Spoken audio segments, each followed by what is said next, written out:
हे तुम्हाला सांगतो, ऐक, हे सगळं माझ्या हातात होत. म्हणजे घर, व्यवसाय, पैसा, मग निष्ठच चाललंय सगळं.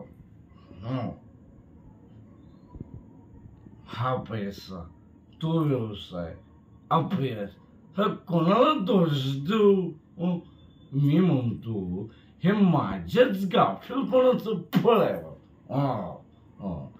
पण का कोणास असं वाटतंय उद्या काहीतरी मोठं होणार आहे माझ्या आयुष्यात, पण हे सगळं उद्या आहे ना, उद्या तो कधी आलाच नाही. आणि गिरिजा बोलते व्यसन सुटावं, पण हे व्यसन ना, हे व्यसन मला सोडतच नाही. आणि कुणी त्या स्वामींच्या पाठी लागली याच्या डोक्यात, म्हणजे माझ्या, प्रकाश टाका. अरे पण उद्ध्वस्त झालेलं घर आणि डोकं किती प्रकाश टाक सुधरत नाही.